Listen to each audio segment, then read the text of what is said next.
Hello and welcome back to Futureproof. Thank you for joining me, Sarah Hopwood, as I continue to have a conversation with my guest this week, Mike Mendoza. In the first half, you would have heard him talking about his early days as he entered radio and the television world. But I didn't know that he was also trained in singing and starred in Oliver in, I think it was the 50s, he said. So really lovely to hear the stories of guests. We all have our stories and they are so valuable. So in this second half, we're going to be talking about what the media world looks like now and what is it going to look like in the future, and more importantly, what wisdom can Mike share to inspire business owners, employees and students, or any of the above, looking forward to their future. Mike, thank you for staying with me. I really enjoyed the chat in the first half. You got the door, so I couldn't get out. No, I did, yeah, bolted. Do not leave. Really lovely to hear how you started, and to me quite inspiring to hear that you started off in the hotel world, that you've been on stage, and you know, and with I still do a bit of stage, by the way, as well, because I did two alternative pantomimes. I've seen actually a photograph, and to me that does tie up with emotional intelligence and the merits of emotional intelligence, because what it tells me is you've got what we call a can-do attitude, and that there's resilience in there, there's persistence in there. Because if I asked you, was all of that easy? Were you ever told no in any part of that journey? You would have said, I had more no's than yeses, and that kind of thing. Or am I answering for you? No, you're wrong. Easy? You're wrong. Wrong. Go on then. I was just very, very lucky. I was obviously in the right places at the right time. Okay. Virtually from day one when I got into radio, and until recently, I've always been headhunted. I've never had to send in CVs. I've never had to apply for jobs. I've always gone from one to another because they've offered it to me. The only time I've had problems is coming back to the UK. When I first came back to England, I applied for a job. It was Radio, I'm just thinking where it was Radio Mercury when it first opened in Crawley, who I ended up I did work for them in the end for a short time. And they sent me a letter, and they sent an application form, and I wrote back and I said, this is who I am, here's my CV and what have you. And they said, we need you to fill the application form in. And I said, no, I'm not prepared to. And they said, why not? I said, because I put myself as an entertainer. Yes. I'm a journalist. I've had all these jobs. You see my CV, what I've done all my life. I've always worked, and I've always been, gone from one job to another. It doesn't matter what education I've had. It doesn't matter what school I went to. It doesn't matter what degrees I've got. I got a track record. I was number one in Auckland in New Zealand. I was number one in London. I was number one in the UK when I finished doing TalkSport.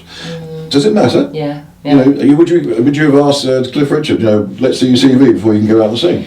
Can I say I've had a similar experience in applying for different jobs, where some of them it's a box ticking exercise, and you cannot pass go until you say what degrees, what education. And I haven't. I didn't come out with. I don't have A levels. I don't have a degree, and so my CV's quite You're as bad as me, then. I am as bad as you, and and we're not doing too badly either. So, Mike, can I say to that for 2 seconds? Sorry to interrupt you. Now these days, if you apply for a job, and you do, and most of it's online, and you've got the big agencies. There's half a dozen really big agencies in the UK, and it's all done by computer. So you fill in the forms. You've got to fill in the forms, and the computer decides, because apparently there's several key words you put into your CV which will actually get you to the next stage. So a person does not decide where you go next. No, and that actually leads on really nicely, Mike, to electronic learning. I can't think of the right words now, but artificial but the artificial intelligence, machine learning, all that stuff.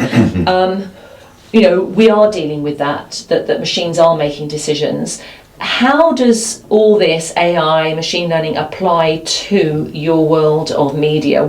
How much of an involvement now is there in robots, and what does it look like in the future? Well, looking at television stations, and I've worked for a couple of quite large ones over the years. I'm in Arise News, which is an international news company, which is on Sky. It's all over the world, and I worked there for just over a year. And it's amazing. You've got probably 9 cameras on you at one time. Wow. Not one cameraman, everything is remote. So there you are. That shows that you've done away with all that staff for a start. Wow. You've got 4 people in a gallery. One of them is controlling all the cameras. One is controlling the words you're going to say. The script is there, and then you've got the person who does the other bits of mechanics, and that's all there is to it. So they've cut down. So many people lost their jobs, and the same thing's happening in radio. Do you know in America overnight 7,000 people lost their jobs overnight in America? Overnight. So that must have been across a number of radio. The whole country, yeah. They decided to network everyone. I mean, it's happened here in Hart, for example. We've seen it all over the whole of the UK. They got rid of virtually all their staff outside of London. So every programme now comes from London. It's all remote. Just to fill in, Hart Radio, we were told, and I only because I've seen it on the media where that was all part of local radio. That was the promise, and all the local radio has gone, and it's all centrally controlled from London, is my understanding, and it's all gone. So that's what's happened now. Huge staff cuts, and electronics just in abundance now around studios. That's amazing, so many cameras in one studio, because you wouldn't necessarily pay all those people, but the fact you can do it by robots and what have you, all you've got is the expense of the camera and the equipment.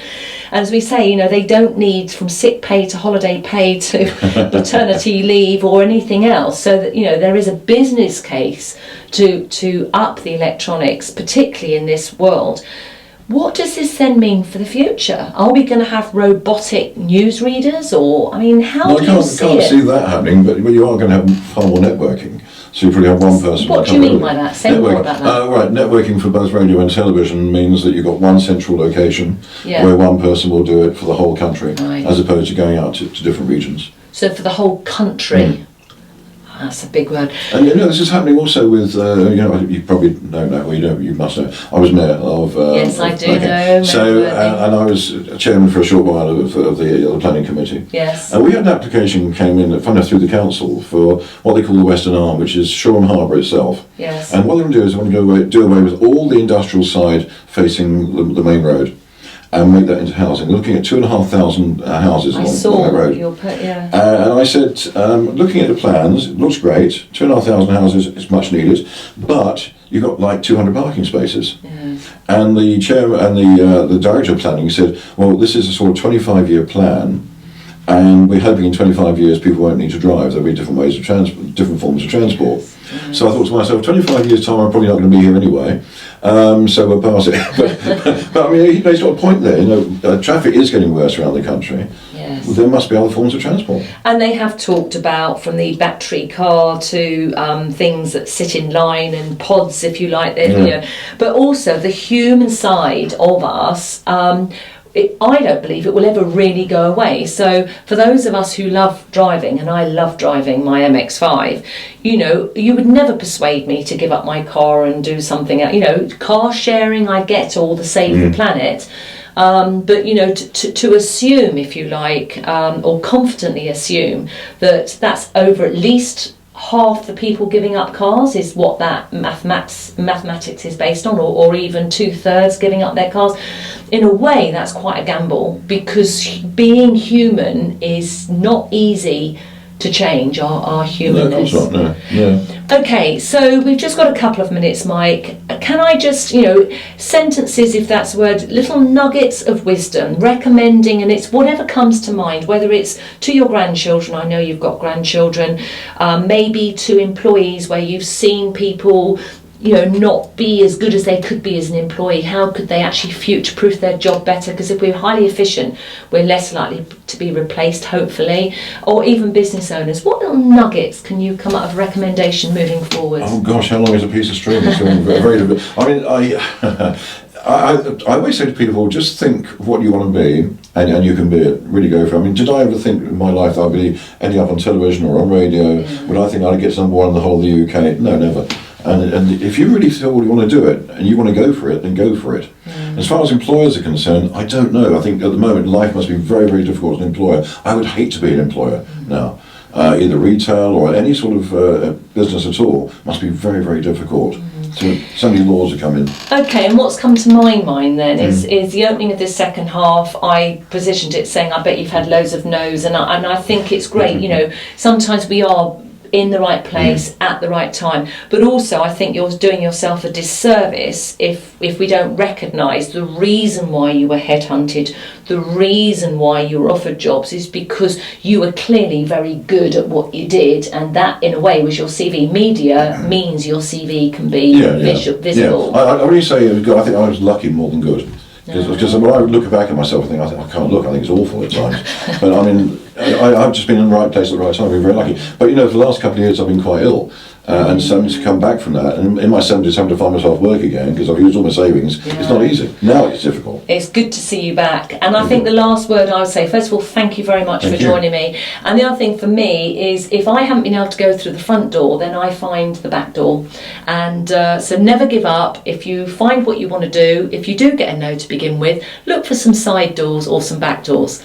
Good luck, and do join us for next time. Thank you again, Mike. It's been brilliant. Thank you so much. Very, very good. Thank you.